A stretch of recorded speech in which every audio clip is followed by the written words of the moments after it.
सततता का समीकरण। इसे सततता का नियम भी कहा जाता है। देखिए, यह द्रव्यमान संरक्षण पर आधारित है। जब कोई द्रव पाइप में प्रवेश करता है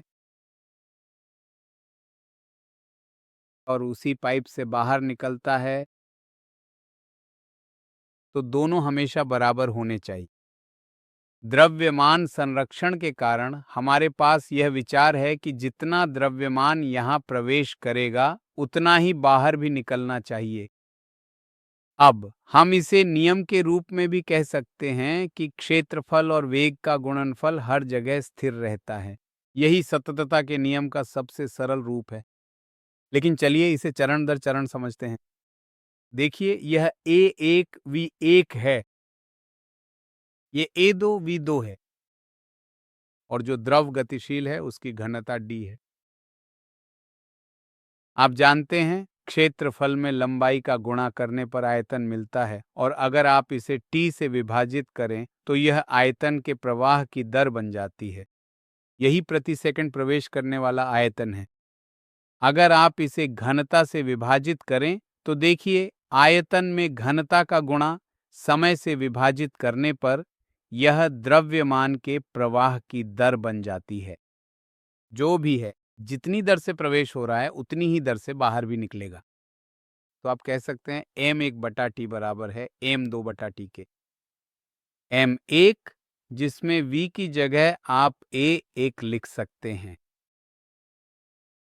तो v1 d या रो, ये v2 d या रो, ये आपस में कट जाएगा और ये बन जाएगा a1 v1 जो कि a2 v2 के बराबर है। ये दर भी जारी रहेगी और इसी तरह ये प्रक्रिया आगे भी चलती रहेगी।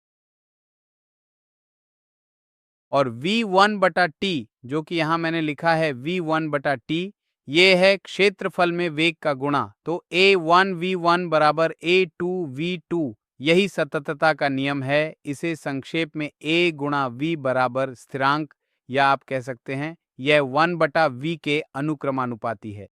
अगर आप क्षेत्रफल a और वेग वेलोसिटी के बीच ग्राफ बनाते हैं तो आपको एक आयताकार अधिवक्र रेक्टेंगुलर हाइपरबोला मिलेगा।